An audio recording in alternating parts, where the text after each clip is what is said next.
You are going to love the conversation today that I have with Rowan and Dani. The two of them have so much lived experience, and they bring that to the table in the conversation that we share. Sadly, corporate downsizing and the toxic world that we live in that is shutting down DEI initiatives everywhere have meant that the two of them found themselves at a bit of a crossroads. So what did they do? Well, they decided to start a new adventure and embark upon a new professional pathway. And that's part of the conversation that we're having today. Today we're going to talk about the families that they both created, how they've blended those families together, the relationship that they have, and their brand new venture that they are opening this fall at Church in Wellesley. Welcome to the Becoming Baby Ready podcast, your podcast for queer family planning. My name is Sam, and throughout this podcast, you'll hear me have conversations with professionals who work alongside people who want to start and grow their families, as well as parents of intentionally created families. Everyone I speak to identifies as being part of the 2S LGBTQIA+ community. This is your opportunity to learn answers to questions you didn't even know you had. Welcome, everyone. I am really excited today. I have the opportunity to introduce you to Rowan and Dani. Welcome to the two of you. Thank you for joining me. Please tell everyone who you are and what landed you here on the Becoming Baby Ready podcast. You go ahead. Oh, we're being too polite to each other. We do this all the time. All right, fine, I will. My name is Rowan Jette Knox. I'm an author, speaker, human rights advocate, and future, very, very soon to be café owner. And I'm here because we were asked if we would like to come and partake in this. We have 5 children, 5 grown children between us. Wow. Yeah, a lot. A lot of children. And I thought 3 was a lot in our house. I'm Dani. I used to be a creative director in the advertising industry for practically the last 30 years. We decided after a restructuring at my company that it was time for us to finally make the jump and make our dream happen. So we've been creating this cafe together for the last few months, hopefully soon to open. And I met Rowan a few years ago during the end of the pandemic. And he moved here, and the rest is history. There you are. There you are. Well, we are going to get to the cafe. Make no mistake. That's definitely on the radar for this conversation. But let's start back a little bit. You haven't been together for a terribly, terribly long time if you've gotten together towards the end of the pandemic, but you are both parents. And can we talk just a little bit about your family creation pathways and how you found yourselves to be parents, when that was, how you went about it, that kind of thing? I think I'll go first because it's a much quicker story. 18 years ago, my then wife and I had been married for some time and decided it was time to start our family. I can remember very specifically being in the basement with a friend and their newborn and getting that itch while they were sitting in my lap and I was taking care of them while people were off playing a game. Came back home and we sat down and had a serious discussion about it. Mm-hmm. And then we, like most things in that marriage, really planned everything out. Everything for, well, it's going to take this long. We have to take this long to get off birth control. We're going to aim for maybe 6 to 8 months trying. And then very first time, we Really? got pregnant. Right? Funny enough, found out the day we were leaving to go to Ottawa for a wedding, which at the time was not my ex-wife's favorite thing, considering how much fun we were supposed to have at that reception. Yep. Most of our friends thought we were fighting that night because she wasn't drinking and I was. And then we had a beautiful baby girl 18 years ago. I say 18 because she just turned 18 and graduated high school. She's an amazing human being.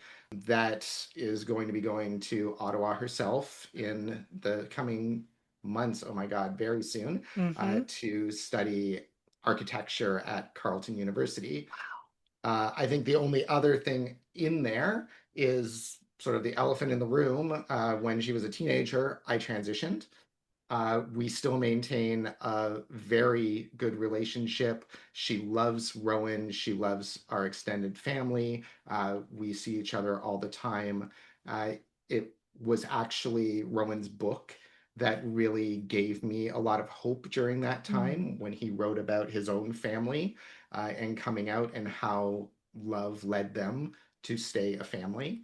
Yeah. And I think that hope in that time really allowed me to stay connected to my daughter and make sure that she was still so important in my life and still is, as well as we are. Mm-hmm. Yeah, that was that when I found that out, that meant a lot to me. Of So course. I mean, that's I when I hear that from families, the book that I wrote is I wasn't here to promote books, but since we brought it up, my first book's called Love Lives Here, a story of thriving in a transgender family. And my family history is um I would say a little different. Okay. Unconventional. Okay. Unconventional. That might be the There word I you was, go. yes, that's the word I was looking for. Unconventional. Um, so when I was a teenager, I met my wife, and she was presenting male at the time. I was presenting female at the time, Okay. and we started to date. And at 19, found out that I was pregnant, and we decided, well, you know what? We've been together for 2.5, 3 years. Why don't we? Let's do this. So we made that decision, which ended up being a really good decision. Our son is now 28 years old and a wonderful human being. I have no regrets there.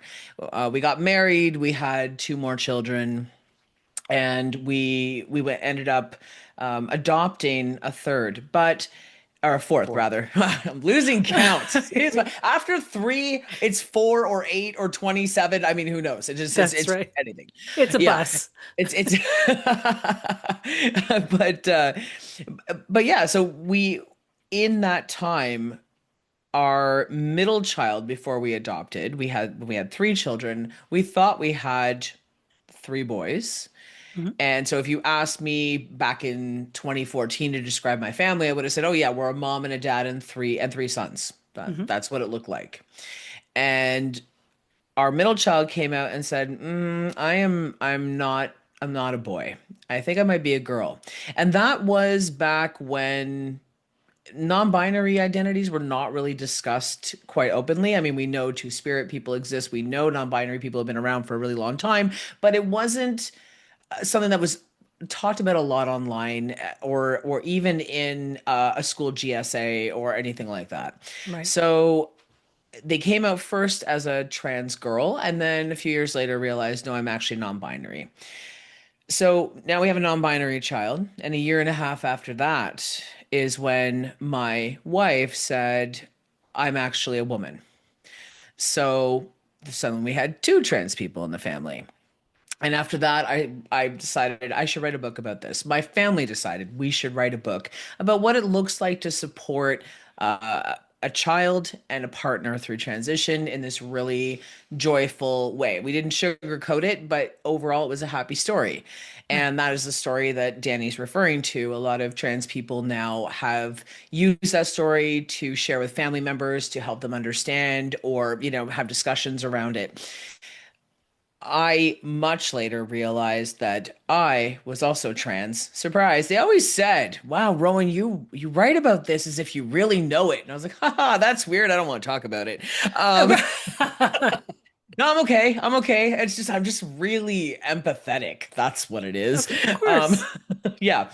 But I did end up transitioning. I came out a couple of years ago, and I have been living my best life ever since. But Dani and I met about 2.5 years ago now, almost 3 years ago.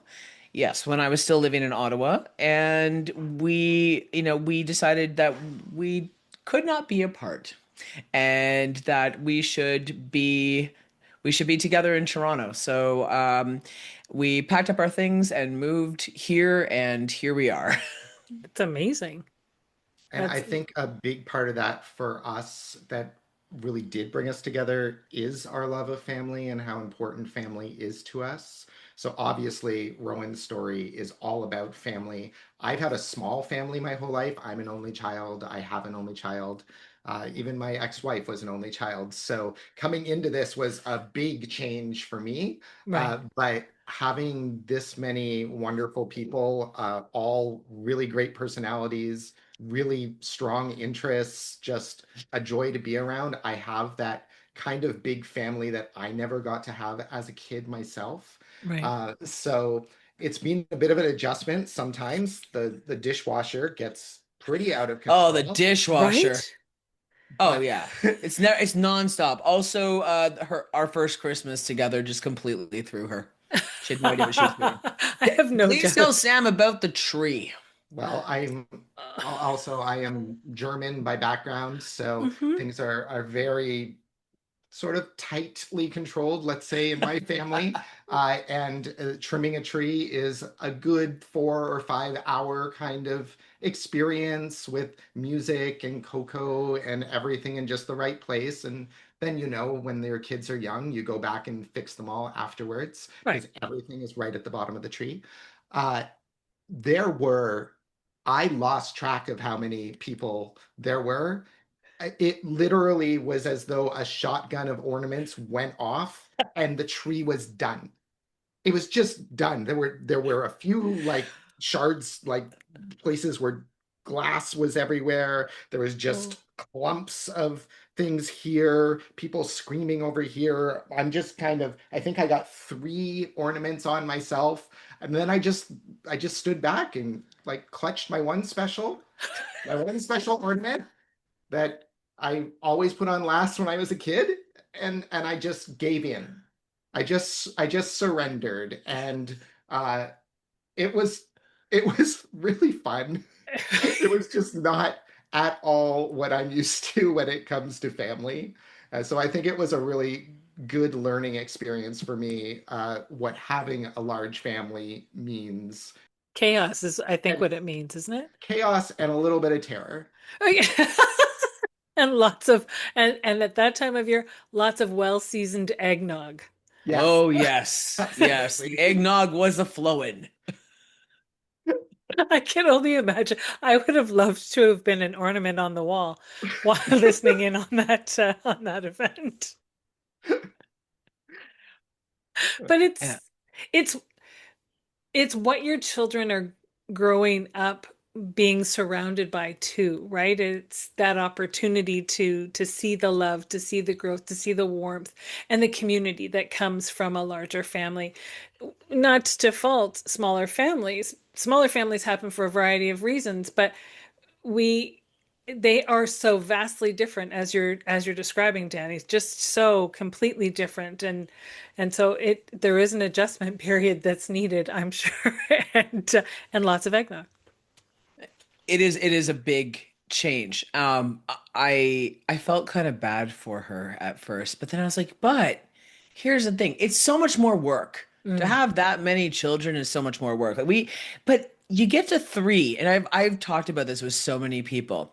And then you go, nah, what's four? Right? It's like at that point, three is pure chaos. Once And you're so outnumbered, yeah, and that's it. So our non-binary kid, when they were in middle school, they met this girl and they became fast friends. They really ended up becoming good friends.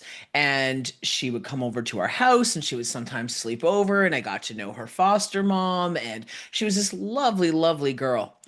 And then one day she was gone and our kid was heartbroken and I said, "What's wrong? Like where's so and so?" And they said, "Well, the foster mom didn't want to foster anymore, so she went to a group home across the city." oh, And the kids still stayed in touch and we still brought her over as much as we could, but then we found out there's a new term for it. And I really should learn this term, but there's a term that the Ontario government now uses to essentially describe a crown ward. So somebody Mhm. who is at this point no longer deemed adoptable and is going to age out of the system.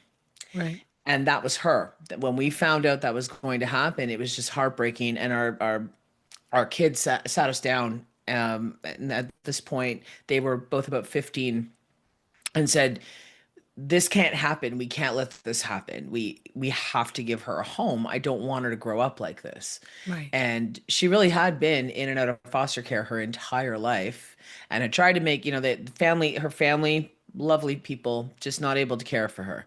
Yep. And so there were no other options. And we said, well, of course. I mean, when you have three, again, what's four? Right. So we moved our son. Our son was moving out anyway, our eldest, into his first apartment. I moved him out and then went home, repainted his entire room, got it all ready for her, and 4 days later she walked in the door. Wow. Yeah. Yeah. Now, can I ask you a question about that? Mhm. Because I was recently speaking with Brian Rosenberg from GWK Academy in the US, and he was telling me about a website for people who are open to adopting older children. And this is a similar type of circumstance. But what I didn't ask him, and the states, things are different there anyway.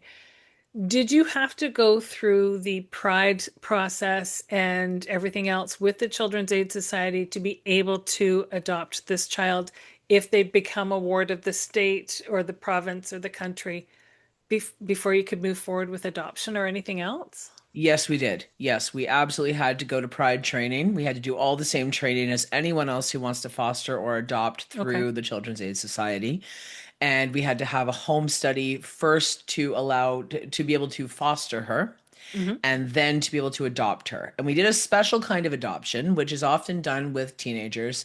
If you do adopt a full adoption in Ontario, they have to change their last name. And so if it's a very young child, Oh. that's not really an issue. But with an older child, she has an identity and she Hmm. has a last name that she is proud of and she has a connection to her birth family and that was never something that she wanted, but she also really wanted to be a part of our family. Right. So we did a different kind of adoption where it is still legally all the same, except that she gets to keep her name. Okay. And so we did that when she was 17, almost 18. I think we adopted her. It was right before the pandemic in 2020. So I think it was January Mm. 2020. And then in June of 2020, she turned 18. But it was really just so that she knew beyond a shadow of a doubt that we were her family. We would always be her family, and she would always be loved and safe with us. And that's to me the most important point of all of it. Because when you see a child that is that close, literally that close to aging out of the system, people are going to ask you, what's the point? They're going to be 18 and then they're going to be adults and what's going to be different? But it's that peace in their heart that just knows that they have roots, they have grounding, they have space in your heart. Yeah, I mean it's the same as providing a safe space for queer people in general, right? Queer Right. people sometimes our family of origin is not the best family for us. They're not the most accepting or they're outright abusive. I mean, all these different things can happen and there are times when you need to feel as connected to your chosen family as possible or feel as connected to your community as possible. So it's the same kind of thing where it was like Hmm. it was symbolic. Yes, it was legal. It was absolutely legal. Hmm. but it was also symbolic so that she knew she was always going to be ours. Right. Yeah. And that I don't think that anyone who hasn't been through any of that, and I included myself in that, I'm blessed not to have been down that path myself, to have lived that life. But she probably didn't even know how much she needed it until it happened. Yeah, I wonder that too sometimes. I think that's a lot. It's a lot of times we go through things and we don't realize how much we needed it. Transition, for Sure. example. There's Right. so many Exactly. different things, right? Fair. Yeah, you go Yes. through something like, oh yeah, I really needed to do that. I think it's like that. Yeah, and I know as someone a little bit from the outside looking in when I came into this relationship, she has that stability and she has those people to talk to and lean on when she needs it most. Mm-hmm. So I have seen times when she's had challenges and she's called up Rowan in the middle of the night and just had that person to listen to Yeah. her, being able to support her through work challenges as the pandemic and afterwards unfolded, and just really be able to still be that anchor, Mm-hmm. which she never really had before. And I think that's really important, that at the end, as she was aging out, she found that anchor. Mm-hmm. And we're here for her. Where she is as much a part of our family as all of our bio kids. That's right. So she still gets all of that love and support that she needs when she needs it, that she might not have if she had just moved out of the system on her own. Right. And I think that's really special what Rowan and Zoe were able to give. Hmm. Yeah. Well, and I think the key word in that too is stability, right? One of the things that parents are told all the time is that kids need stability. They crave stability. So to be able to provide that for her when that just felt like the obvious thing to do is remarkable, and it's pretty beautiful that you were able to do that for her. I think when you don't have that, I mean, I had some stability when I was younger, when I was a younger child. As a teenager, I was virtually homeless. I lived in shelters. I lived on friends' couches. I had, I tried and failed to go finish high school several times. I didn't graduate until I was 38 years old, and I was able to go back and do that. So I think having not had that stable base, there's this idea, people say, well, you can't save everyone. Like, no, you can't save everyone, but you can help someone. Yeah. So if an opportunity arises where you can help someone not suffer through what you went through, wouldn't you want to do it? And Yeah. in its own way, and I didn't do it for me. I mean, we didn't do it for us. We did it for her, but in its own way, it was very healing for me to be able to help break that cycle for her. Yeah. That's pretty. And are all of your children or I guess I should ask, how many of your children came to the Greater Toronto area when you left the Ottawa area?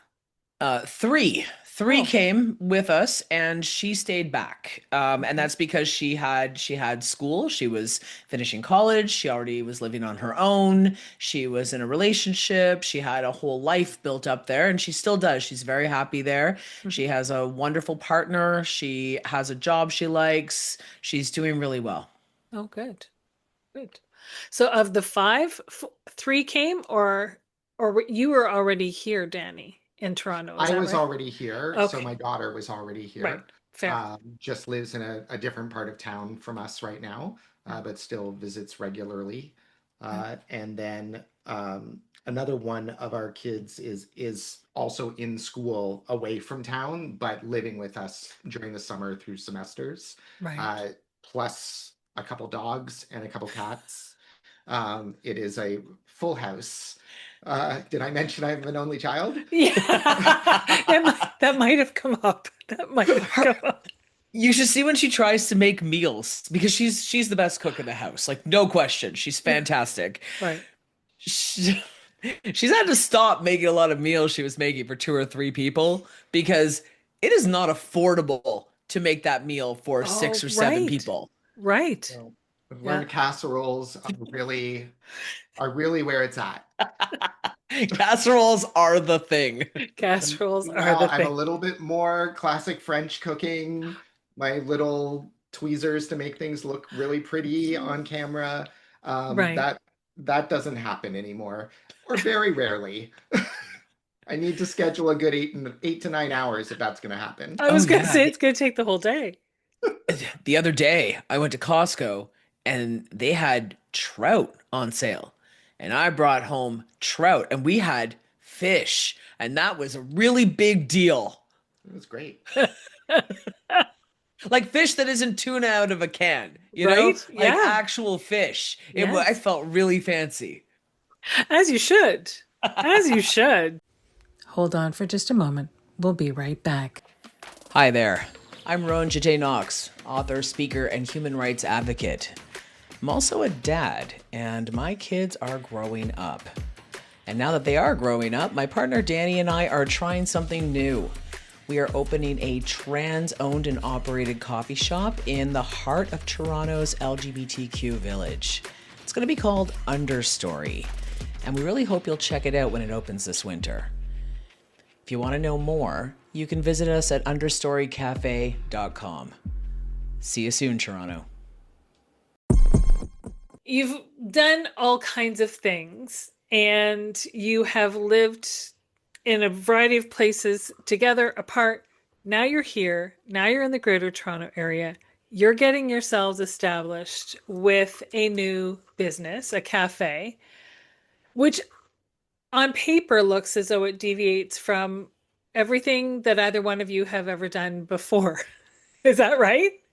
You're right. Yes, on paper. On paper. Okay. But this is the really exciting thing about it. As we started creating it, we realized we have all of these innate abilities that we've learned throughout our own careers that have really helped us get such a leg up on this. So I have been in marketing my whole life.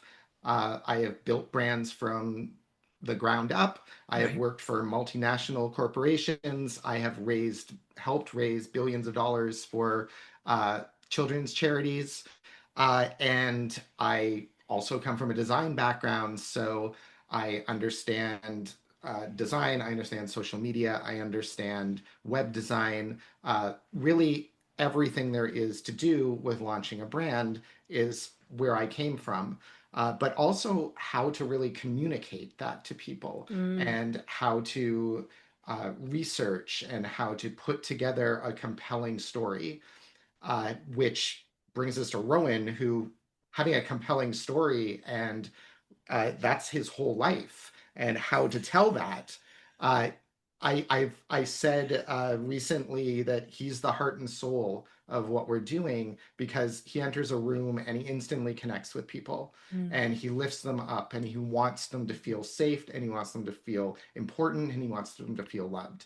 And all of those things combined are exactly what we're doing, plus coffee, which is my favorite thing in the whole world. And mine. And mine. And mine. Yep. My day starts by putting on glasses and having coffee. I don't put glasses Yeah, on well, you first. put glasses on first? I have to find the coffee pot, though. That's the fair. problem. I don't know. Otherwise, I feel like if you're really into coffee, you could do it with your eyes closed, but I probably okay. could. All right, I probably Sam. could. Yeah, we love coffee. And this is actually a plan that we talked about like 2 years ago. We were like, wouldn't it be really cool when we retire if we move out to like a little town outside of here? Her dad is in one of the small towns outside, in the GTA. So it'd be kind of cool to go do that. And but we'll finish these careers first. And then Dani got restructured out of her last job, and she could have gone and looked for another one. I mean, she could have. She looked around and said, "You know what? Maybe this isn't what I want to do anymore." And I said, "You know what is really hard to get work in right now? DEI, for very obvious reasons, because it is now a naughty, naughty word." Right. And I was making a living. It was never a big glamorous living. I was never commanding the type of salary that, say, Dani was commanding, but I could at least put food on the table. Sure. And suddenly I can't, because nobody wants to hire a trans person to talk about being trans or anything else. So between the two of us, we were like, I think maybe the universe is just saying that right now is the time to do this. And I didn't want to just open a coffee shop. I think that's really nice and everything. I love cafes, but I wanted to open one that could help people. That was really important to me, because that's very in line with who I am as a person. It's what I've always tried to do, is build community. And like Dani said, help people feel safe and seen and loved. And so it made sense to open a cafe that was overtly queer. Like, and I'm not talking about rainbows splattered all over the place. I'm talking about owned and operated by queer people. I wanted trans people to see other trans people Mhm. thriving.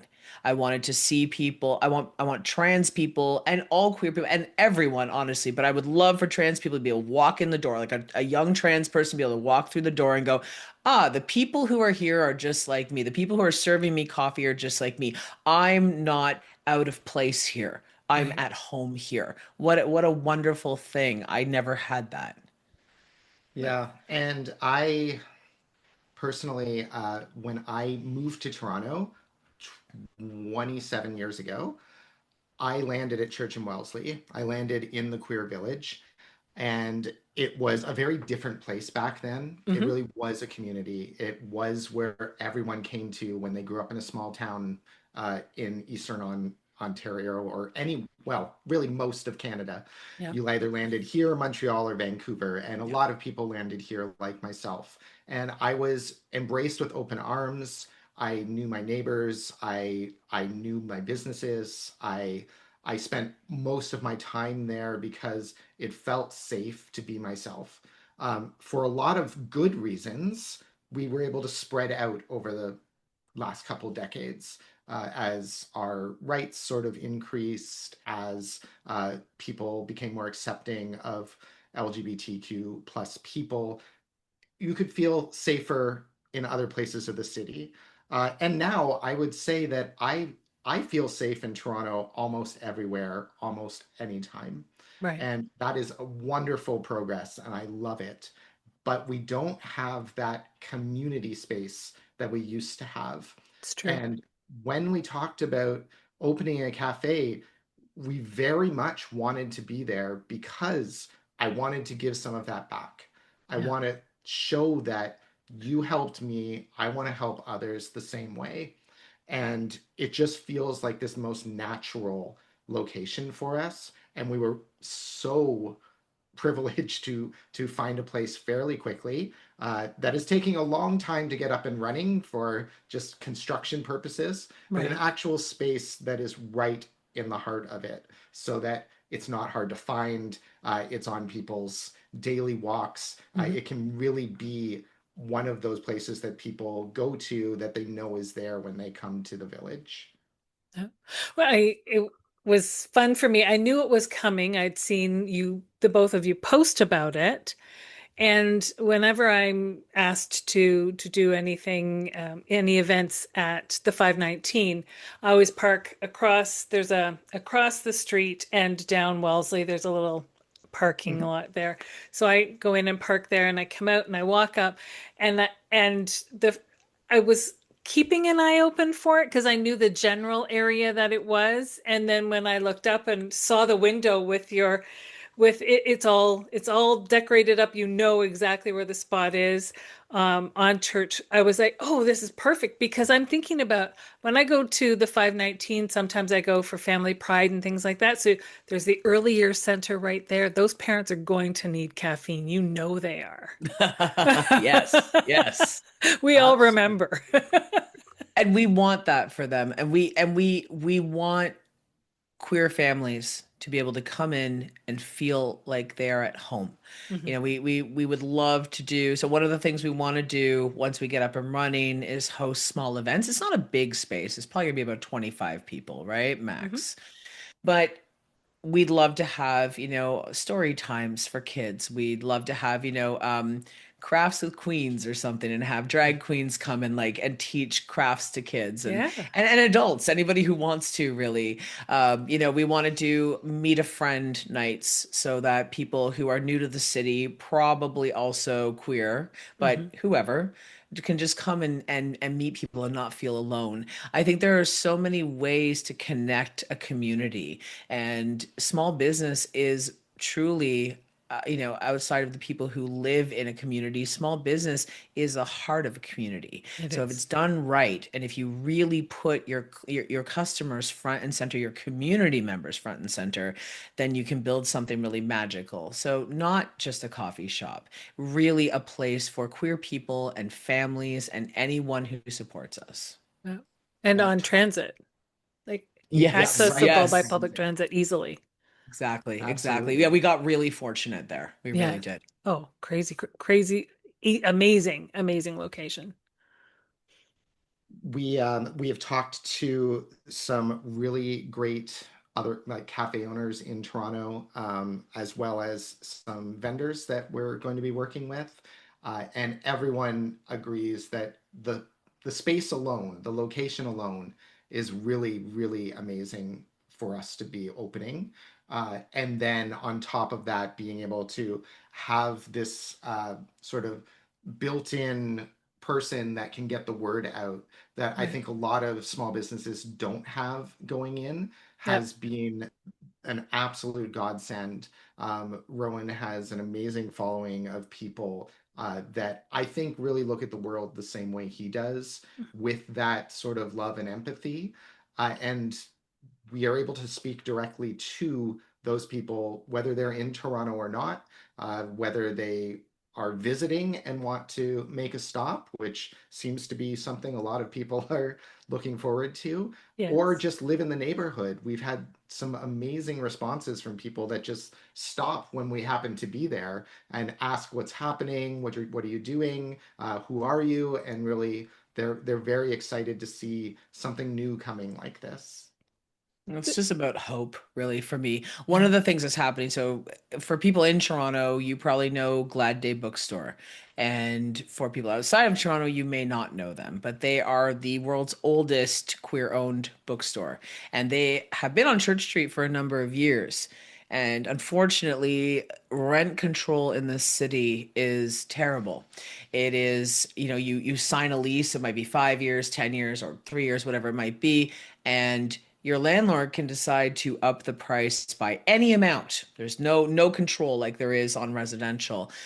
Their rent jumped up to $18,000 a month. And they're a large space, but not an $18,000 a month large space. They're a small bookstore that Mhm. also serves coffee, that also has events, and they have been a hub for a lot of things. The 519 is up the street, and that is, our sort of queer go-to for everything in this city. They're the heart and soul of the community. And then you also had Glad Day, and so now Glad Day has to move. And thankfully, they've found a new location. The city is helping them, but it also means they have to move out of the village. And that is a huge, huge loss It for our is. community. It absolutely So is. we can't replace Glad Day. No one can replace Glad Day. And also we don't have the same space that they had. But if we can provide a third space that is comfortable and quiet and safe, I think that, for that and family friendly too, so Mhm. that kids can come in and Mm. families can come in and not feel out of place, Yeah. because, it's a space for all. That's going to make my day. Yeah.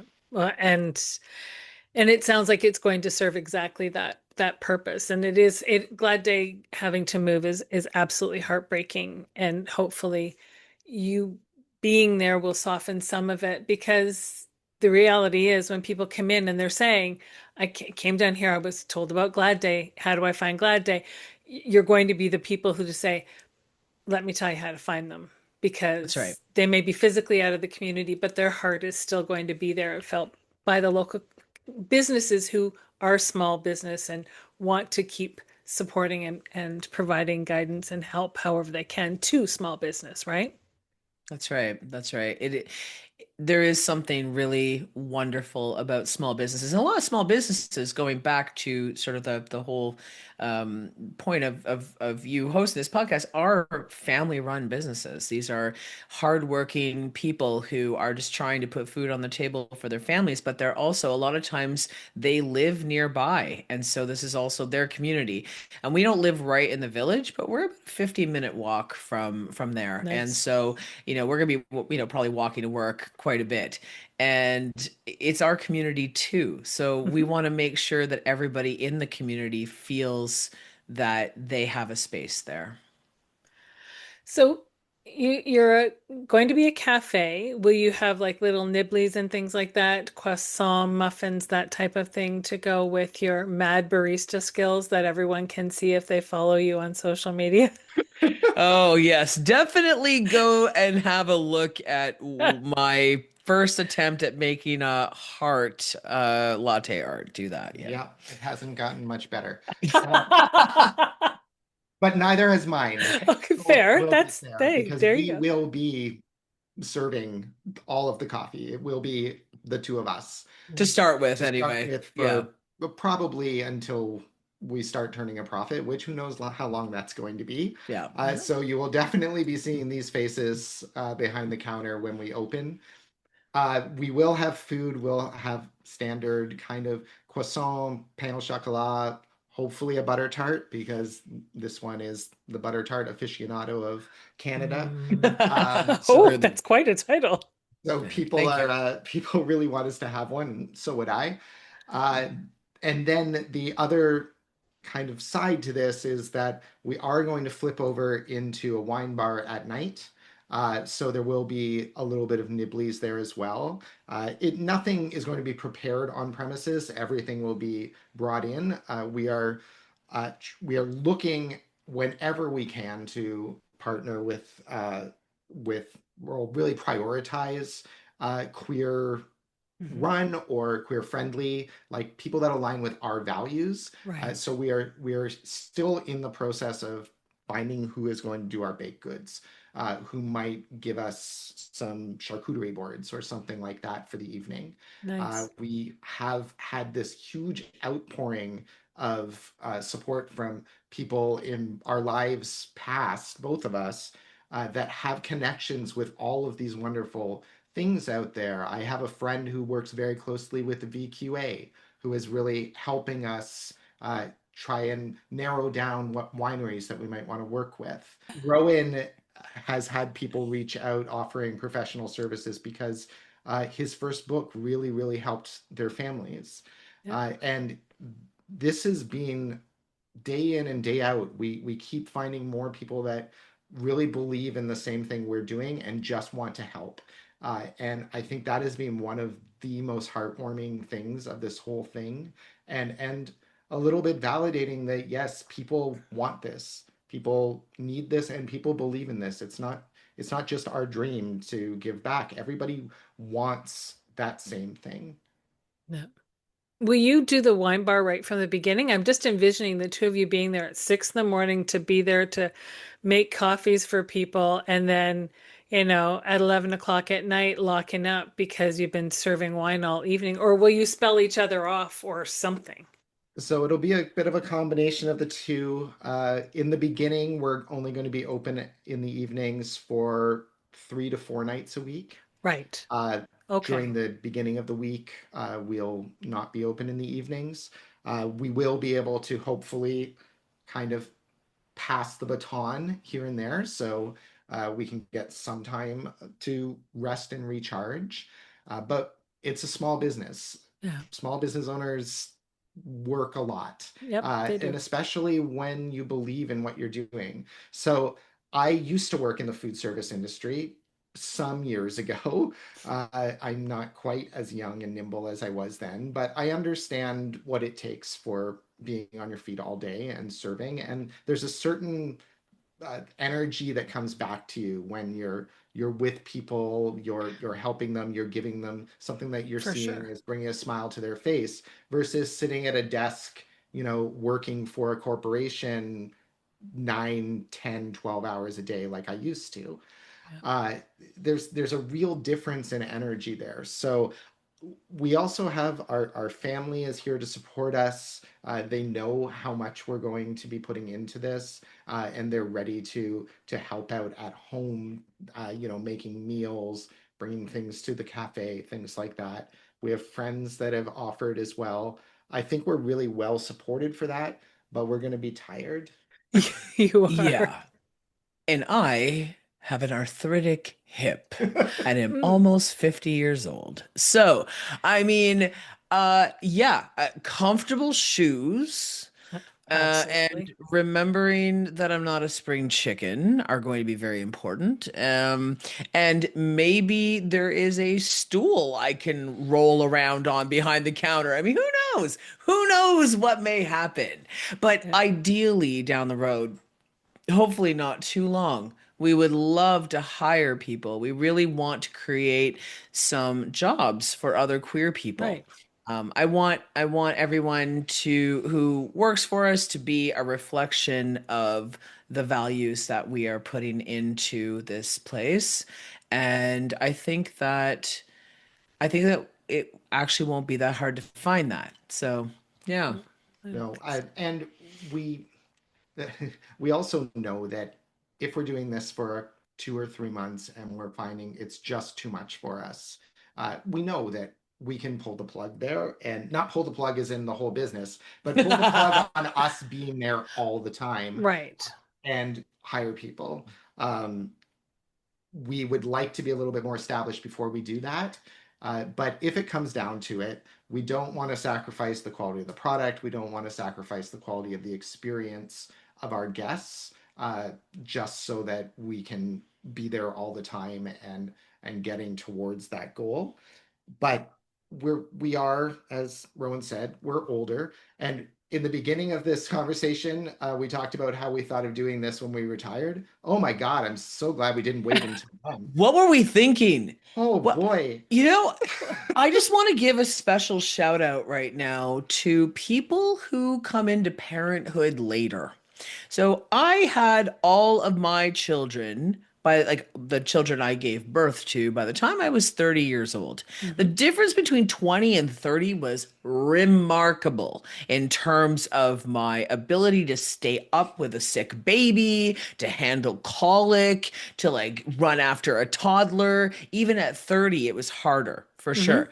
And then I know people who are 40, 45, and they are having children for the first time.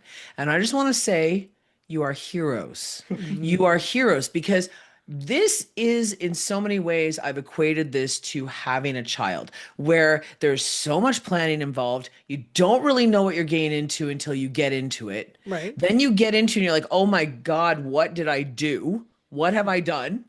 But also, I love this so much. And also, I can't really get out of it now. and and it's a wild ride Yeah. that eats up so much of your time and energy, and it does make me think of those early parenting years when I was run off my feet. Yeah. As you were talking about it, the two of you were describing it. That's what I was thinking. I was thinking, wow, you may not have the sleepless nights, but otherwise, although, I mean, I'm older than you, and I don't sleep through the night. I can't speak for you, but I hit a certain age, and all of a sudden, I wasn't sleeping through the night anyway. I might as well have had a newborn at that point because I'm up anyway. But I'm just thinking it's so much on you Uh, for sure. Anxiety nights are a real thing. Oh yeah. Oh, for sure. Waking up and thinking of we should really do X tomorrow. What if I Right. just started doing it now? And Yeah. then you're up for 4 hours in the middle of the night and get an extra hour before dawn. Yeah. That has happened for months. Yeah. It has definitely been that feeling of not knowing what your sleep schedule is, trying to still stick to something, but a, a little bit of anxiety, an idea, anything, and you just know you're like, I gotta catch that. I Yeah. gotta I gotta move on it now, or I'm just going to sit here thinking about it in the dark for 3 hours. Right. What if I ruin my baby? It's that. A It's that. hundred percent. 100%. That's exactly what it sounds like. In the middle of the night. Yeah, you're not dreaming about leaving the cafe somewhere like you might when you're pregnant with a baby, right? Those dreams that come when you're in the middle of the night when you're pregnant and you're thinking, okay, I just woke up and like, where's the baby? Oh, right, it's still inside of me. I literally had one of those dreams a few weeks ago, and I Oh, hadn't had them yeah, since my daughter was born. I had them right. a lot when my daughter was little. Uh, Almost always in a bar, by the way. I'm a terrible man.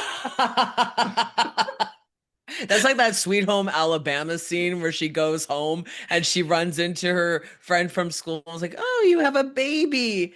in In a a bar. bar. That's right. Love that. That's Dani. Excellent. That's classic. That's classic. Mine was in the freezer section at the grocery store. I don't know why. I was always leaving my baby in the freezer section of the grocery store. That's great. When does tell everybody what the name of the business is and what is your projected date of opening and how can they follow to keep up with the changes and the evolution of the space? Do you want to go? I feel like I've been talking about the cafe more than you, so It's your baby. your It's turn. your little it's our love child. Um, so we have decided to call it Understory. The understory is the layer beneath the forest canopy. So it's all of the smaller plants that are underneath the trees. And it's where there's a lot of biodiversity. There's so much diversity, there's so much life, and that's where all the magic happens. And we thought that was a great metaphor for queerness, frankly, I because you're agree. not up in the spotlight. You're not like what people see when they're flying over the forest, right? You're not all the trees everyone sees when they look at the forest from afar. You're all the beauty that really makes up the forest on the inside. So that's why we called it that. We are hoping to, well, we will be opening fall 2025, and initially we're like, oh, we'll be open by September. But as it turns out, did you know that the city is really slow on permits? So if you work for the city, please remember we need to put food on the table. Please speed that up. Um, and so it's now looking like it's probably going to be November. Okay. before before the holiday break. Hopefully November. Yeah. And you can follow us on social media at Understory Toronto. We are Understory Toronto everywhere. So and you can look at our website if you'd like. It is understorycafe.com. And I just want to say it because I had nothing to do with this merch. Nothing, nothing. I had zero to do with it. Dani and the person who designed it had everything to do with it, but we have really cool merch. So, and that helps us towards the build. So I'm just going to plug that. There I you always feel go. icky plugging things, but I think it's kind of important right now. And all of that's going to go into creating this beautiful space for people. Nice. Will you have the merch available to buy there too once the space opens? Nice. Once the space opens, yes, we're hopefully going to have a dedicated area. As Rowan said, it's a smaller space. It's about a Right. thousand square feet, but we definitely want a space there to be able to buy things when you come in. We've Beautiful. had some amazing response to it. We did partner with a designer that I used to work with. Her name is Angel Chung, and she just does spectacular work. She worked on our brand along with me as well. So Nice. she really helped bring Understory to life in just an amazing way. She's queer herself. Um, when I hired her, she was actually in Hong Kong, hoping to move to Canada and kind of start her life here because it's a lot easier to be openly queer here. She was able to bring her partner over with her afterwards and really has just become this really close friend of the family as I well, love just that. full of so much hope and life and light. And I think it comes through in everything we're doing with the brand that it has that feeling that's really kind and really approachable, and has a little bit of fun to it. So she designed a bunch of our merch, and I think it's wonderful. We wear it, our friends wear it. It's really nice quality. I couldn't be happier with it because I've been designing this stuff for, again, corporations for Right. years. Yeah. And I feel like you don't get a lot back when you do that. And here, seeing people wearing it, seeing people being proud of it, so on social media, or even just coming over to our house unexpectedly wearing it, uh, I it's love that. it really fills you up to see something like that come together. Our little forest baby. There you go. Don't leave it in the freezer. Or Don't leave it in the the freezer or the bar, Dani. I don't know which one's worse. Before I let you go and get back to your afternoon, I have to ask you the same question I ask all parents who've ever been on my show. What is your very favorite part of parenting your children? Ooh. I mean, I have an answer right away. Well, you do Okay. Then yours. go. The coolest thing about being a parent for me is that you have four of them and they are all wildly different people. And the best part of parenting is that they grow up into these adults who have their own lives, but you're still, hopefully still very connected. And you get to watch them just become these amazing, amazing human beings. And you go, ah. So, like the other day, three of my kids were here and they all had their partners over. And I got to watch all three of them with their partners, their long term partners.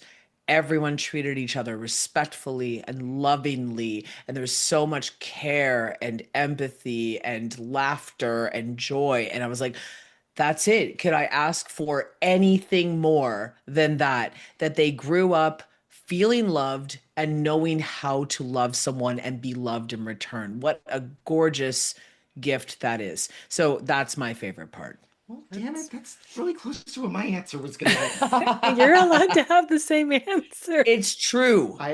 Well, just because it's very recent with me that my daughter has turned 18, so technically an adult now, and being able to see her with her friends or with family that she hasn't seen in a long time, or just out with strangers, being able to watch her be herself, but also bring all of this kindness into the world, Yeah. it makes me really, really proud and really happy to have this person who cares so much Right. about other people, but really has all of her own ideas and all of this creativity, and really is doing what she wants to do in life at 18 years old. And when I was 18 years old, I didn't have a clue what I wanted to do Yep. or how I wanted to show up in the world. And being able to watch her so confidently know who she is and that person that she is a wonderful, kind human being. I think that's my favorite part. That's pretty amazing. Thank you both so much for taking the time out of your very, very busy schedules right now to chat with me about your families, about who you are, and about the amazing space that you're creating for the entire community in Toronto. Thank you. Thank you for giving us a space to talk about all of our babies, including the one that's serving coffee. There you Thank go. you. As a queer individual with colonial lineage, I want to first acknowledge the land upon which I live and work. Being from what is now known as Burlington, Ontario, I recognize the original ancestry of these lands as they span from Lake Ontario to the Niagara Escarpment and beyond. These lands are steeped in Indigenous history that benefits my community every day. The territory is mutually covered by the Dish with One Spoon Wampum Belt Covenant, an agreement between the Iroquois Confederacy, the Ojibwe, and other allied nations to peaceably share and care for the resources around the Great Lakes. I would like to acknowledge that the land on which I stand is part of the treaty lands and territory of the Mississaugas of the Credit. The land dictates everything about our ways of being. Particularly, the land teaches us about fluidity. Concepts of the binary system and heteropatriarchy were imposed by the colonials who were, at the same time, removing children from their homes, families, and all that was familiar to them. These same children were divided by the only two prescribed binaries recognized by the settlers, and they were forced to conform to a performative, gendered falsehood. The land doesn't operate under binary thinking. It is diverse, complex, and unpredictable at times. Rather, the land holds us and all of our remarkable paths and identities. Every organism and spirit has a purpose. It is from this understanding that I strive to live and grow. Thank you for joining me today on the Becoming Baby Ready podcast. If you have a story that you'd like to share, or you know someone who might, if you're a professional who works in the capacity of helping people start and grow their families, and you identify as being a part of the 2S LGBTQIA+ community yourself, then please don't hesitate to reach out. We always have room for more stories to share, and there's always more learning to do.